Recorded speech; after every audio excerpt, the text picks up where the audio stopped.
Hey, it's Kara here and Dobie Jo, and today we're going to work on Dobie Jo Swing for you. We're going to take it up to speed first, and then we'll give you some rhythm tracks to play to, and then we'll break it down and teach you kind of the ins and outs of what's going on when we play this song. All right, it's going to move pretty fast. Keep your fingers crossed for me. Here we go. 1, 2, 3, 4.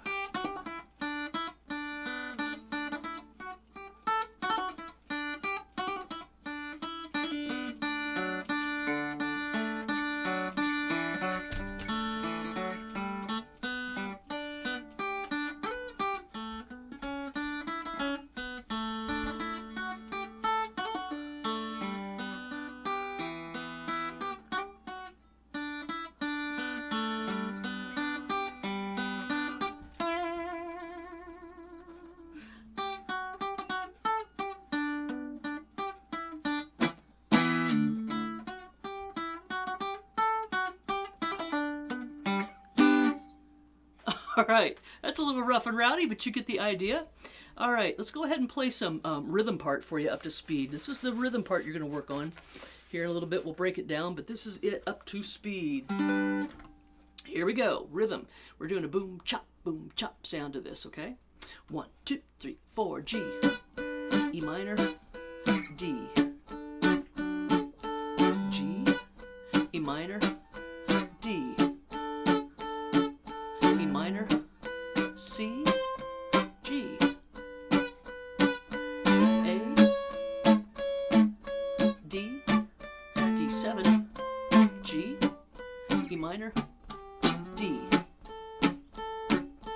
G, E minor, C, 2, 3, 4, 1, 2, 3, 4, 1, 2, 3, 4, 1, 2, 3, 4, G, E, A, D, G.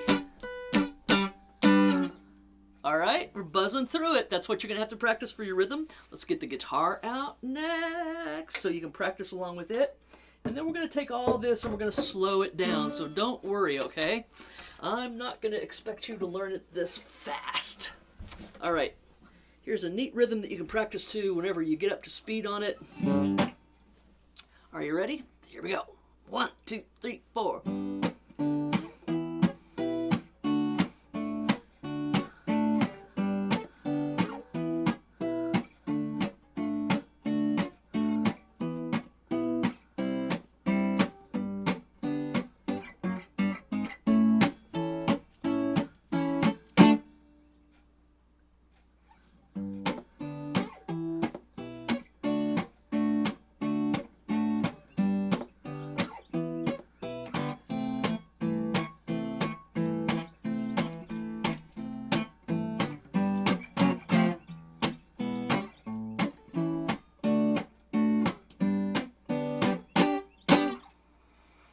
All right, let's slow this down and break it down and learn it, okay?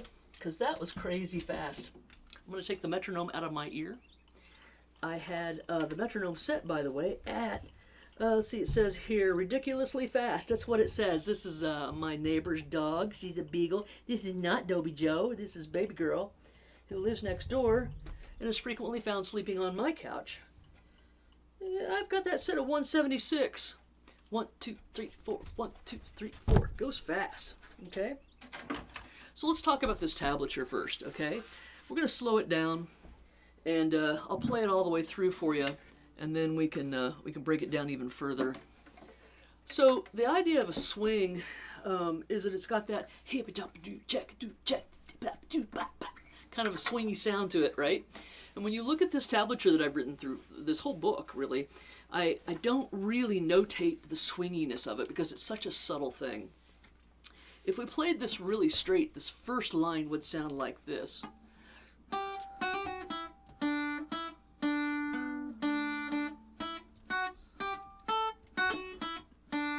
And it would be a little bit cleaner than that, right? But if we put a little swing to it,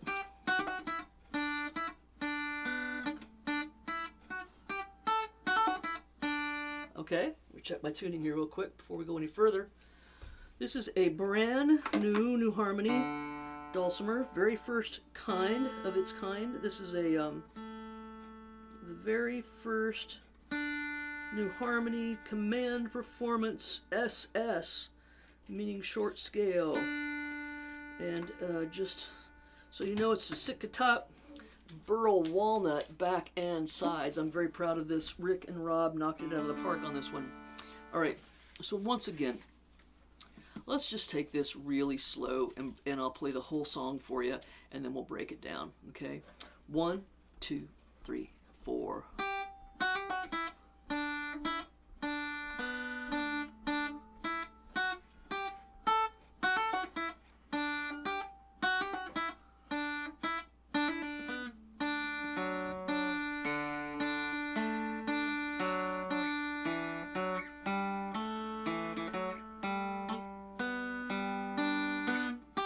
I usually slide up that 5 right there.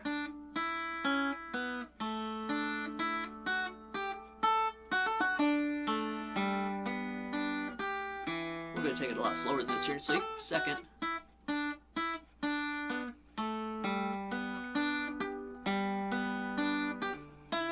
I give that a shake, we'll talk about that too. That might be where my strings keep going out of tune.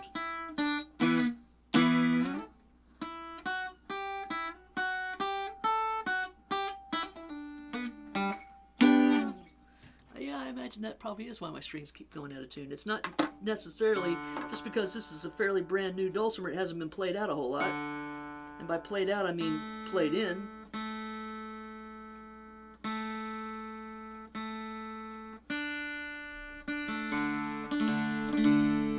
Okay. So, you're going to see me doing a lot of little, what I call bubbity bops or dibbity bops in this song. The second beat of the first measure, I've got it written out 2 different ways. I've got 3, 2, 1, 0. And underneath certain notes through this song, I've given you the option of turning those single notes into little moments like that. Now what we're doing, let's take a look at that first 2, 3, 2. It's a hammer-on pull-off. You hit that note, you hammer on, you pull off. Okay? But it's a real fast little da-da-da. It's not quite. See, 1, 2 and 3, 4, 1, 2 and. Yeah, it's probably more like closer to a 16th note, 16th notes, but it instead of a triplet. Now I'm doing that hammer on pull off, and then I'm picking that 1 right after it to give it a real staccato sound.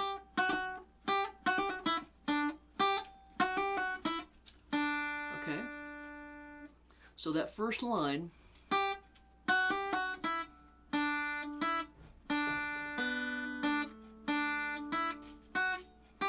four. Okay, so when we do that 2, 4, 2 hammer on pull off combination, okay, like so. All right, so let's run that first line once again. 1, 2 and 3, 4.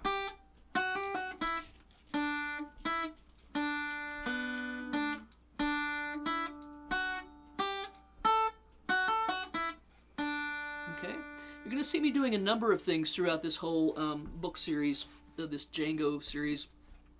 I do a lot of palm muting to, so instead of hearing, you might hear on occasion. Now when I get those little palm muted sounds, what I'm doing is, let me see if I can even make the string indentation on my palm. So you can kind of see, like there's lines right here where I rest just above where my strings are going over the bridge, just to give it, instead of a, it's giving it a, okay? You're gonna hear that a lot. Another thing you're gonna notice me doing a lot is when I see a quarter note, if I feel like turning it into 2/8 notes, I'm gonna do it, okay? I'll see if I can show you an example on line 2. Line 2 goes like this. Here we go. 1, 2 and 3, 4. Let me give it a better count off. 3, 4.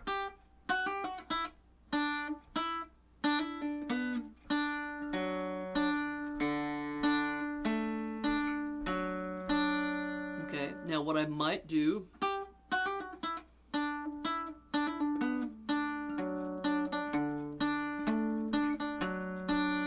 okay, so spontaneously you might hear me turn some of those single quarter notes into, okay, 2/8 notes with a real swingy pop to them.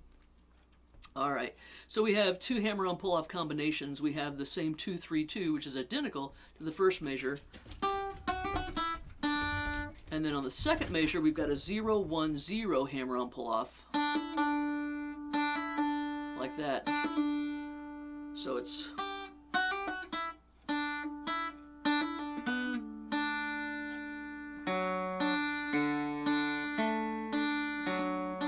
Now, when I'm flying at breakneck speed playing these pieces, there is sometimes there's a method to my madness in terms of the picking direction that I do. On that particular line, on that 2-0-0-0, the last two measures of that line 2, I'm going to pick back, away, back, away, back, away, back, away. Okay, so that whole line.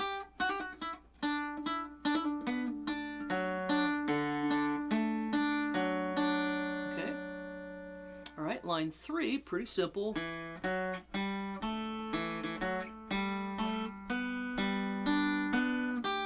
Now when I go to that 5, I like to slide into it. So the last measure of line 3. Now I could have written that as a grace note. So right above that 5, or right next to that 5, or right before the 5, I could have given you a little tiny 3 and a slide. Okay, now that's just a stylistic kind of thing that I like to do, and you'll probably hear me doing it when I play it.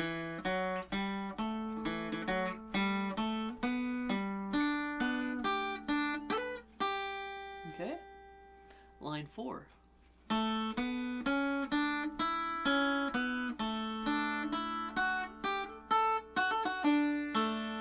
Now I'm going to go ahead on line 4, that last measure. I'm going to go ahead and pull off from the 4 to 4, and the next, I'm going to pull that next one off there. So this is the last measure of line 4. Okay, so that's actually a hammer on, pull off, and another pull off. Okay, so line 4 again, a little bit slower. 3, 4.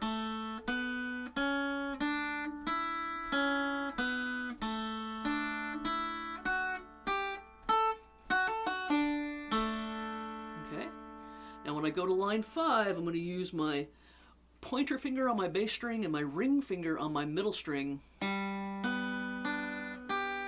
grab my thumb on that melody string 3. See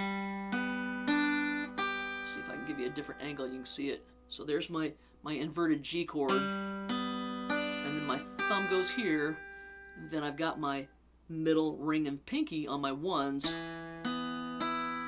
so my thumb can hit that 3 again. Then I'm going to slide up to my 4. Probably take it from my 2nd fret. So another grace note. Okay, so line number 5 again, we line it up by starting off with the inverted G shape. And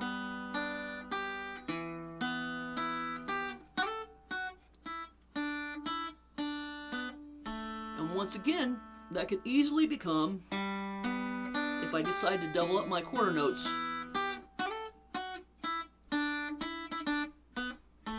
Okay?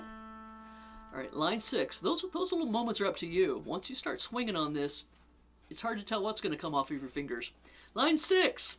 This is kind of fun because I do a weird thing. Maybe you like it, maybe you don't like this at all, but I'm going to show you what I do. Line 6, once again, it's that inverted G shape. And that's exactly the same measure, happens twice. Now, you might want to palm mute that. Once again, I'm just laying the palm of my hand across right where the strings make contact with the bridge, and it mutes it out. Now, when I hit that 4, I'm coming at it from up in the air, and I'm grabbing it with 2 fingers, and I'm not really sure that you need to use 2 fingers on this. For some reason, I just do. But I hit that 4, and I give it some tremolo with a bend back and forth. Okay? Which is kind of a strange sound. Speaking of strange sounds, hey, come here. Stop that. Come on, you're not helping me right now. You can come up if you want. All right, so that's what I'm doing, is I'm taking my string, and I'm giving it vibrato by actually moving it back and forth like that. The other thing I like about that is that 4 has got to hold out through 2 measures. And when you do a technique like that, it kind of keeps the note ringing a little bit longer, okay? I mean, you can do this. Yeah, it's ringing, but it's not really saying anything, is it?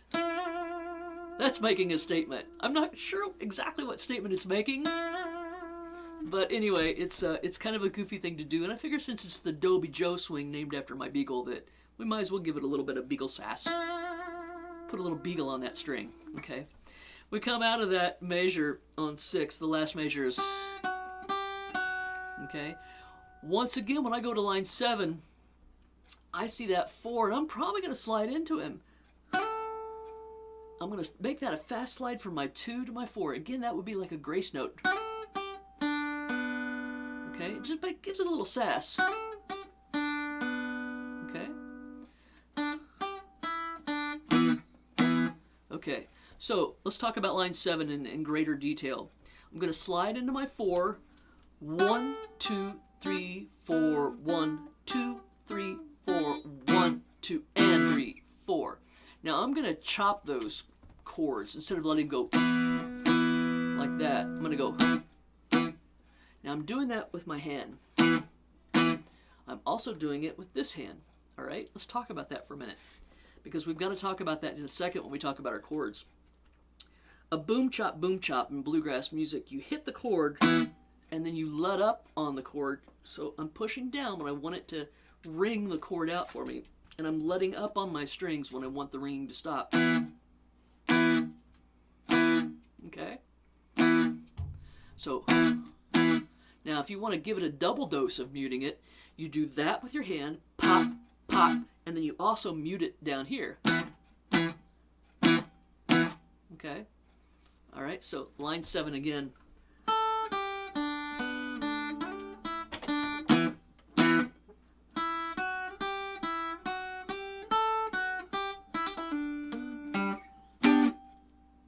Okay, now let's talk about that. And I apologize, I've got a cat door that goes into the cat-a-tat right here by my feet, so that my cats can go outside in this big enclosed place. They've got a fountain that's got ping pong balls in it floating around, and they've got walkways and decks and stuff that they can explore.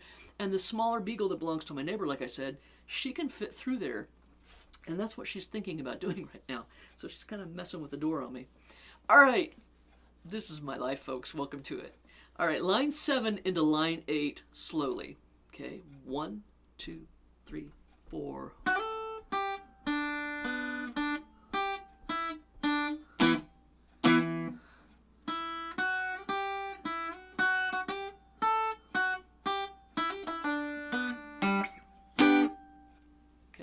So I hit that last G, that inverted G 5-3-3 chord. I'm doing it on a backswing, and I'm letting up here, and I'm deadening it with the palm of my hand. Okay? All right. I seem to always want to turn the first beat of the 8th line into 2 eighth notes instead of a quarter.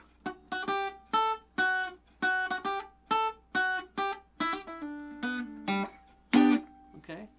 All right, so that's the breakdown of what's going on there. Always, always, always, I preach that the way to learn a song is to take it measure by measure and take a metronome and set that metronome on a slow, like a number like, let's say 68 or something like that. And you play that measure over and over again at 68 until you can't stand to play it anymore. And then you take that metronome and you move it up to about 70. And you keep playing that measure or the section of 2 or 3 measures at a time at that tempo. Every time you play it perfectly, and I mean this, every time you play it perfectly, you get to take your metronome up a couple of notches, all right? Then eventually you're going to hit a speed on your metronome in which you can no longer play it up to speed. That's when you have to go back, figure out what's keeping you from reaching that next speed, and keep practicing and challenging that number. You hear me talk about this all the time. If you've ever taken classes with me, or if you've listened to any of my books, I am always talking about this technique of using the metronome. The metronome is your best friend. All right, let's talk about this chord situation here on this. Now, there's 2 different ways that we can play the chords on this. We can do a technique in which we pick the outer strings of our instrument like this. We pinch, it's more of a pinch with our thumb and our middle finger. And then that's on the one beat. One beat. The second beat is I'm using my fingernails to swing away. Like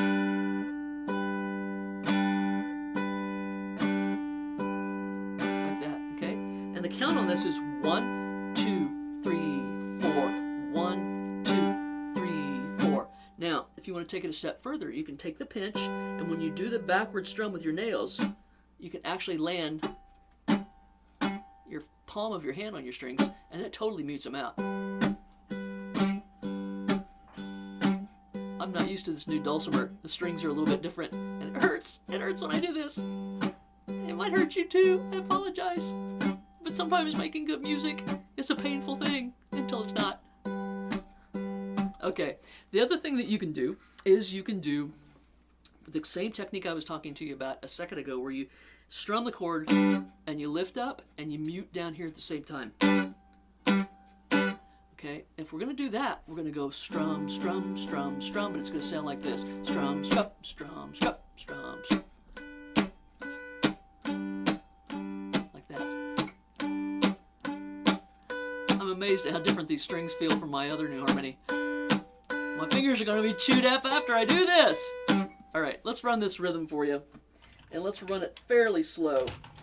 I'm going to use my metronome live here, so you're going to be able to hear it.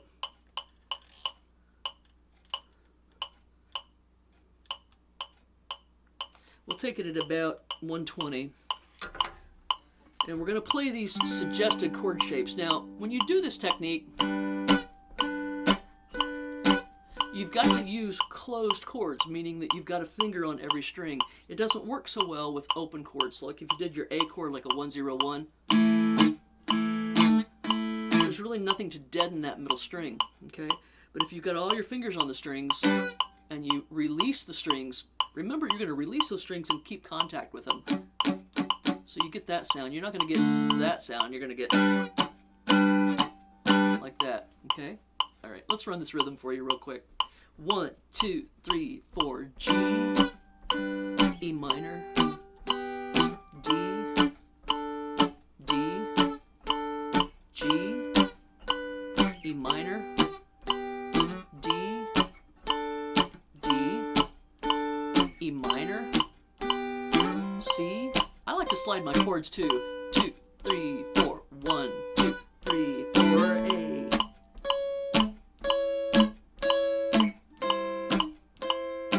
I blew that D for you. I'm not going to start this video over again. We're going to take it from the very top because I'm that kind of person. We're not doing this again. After all the dogs have just put me through, 1, 2 from the beginning, 4, and 1, 2, 3, 4. 1, 2, 3, 4. Welcome to my world. 2, 3, 4. 1, 2, 3, 4. E minor. 2, 3, 4. D. E minor. C, G, 2, 3, 4, 1, 2, 3, 4, A, D, D7, G, E minor, D, G, E minor, C, 2, 3, 4, 2, 2, 3, 4, 3, 2, 3, 4, 4, 2, 3. Here comes that G. E, A, D, and G. Whew! All right. All right, that's the kind of lesson you get from me when I've got multiple cats and multiple dogs running around under my feet while I'm doing it. I apologize, but you know it's all about having fun, and I had fun. I hope you had fun too. Listen, ask me any questions you've got. You can find me on social media. You probably have seen my Facebook page. You probably are already a Facebook friend. Find me on there and ask me, what did you mean by blah, blah, blah, blah? And I'll say, well, what I meant was blah, blah, blah. And that's just how we communicate. All right, have fun with this piece, and I'll see you next time. Thanks so much.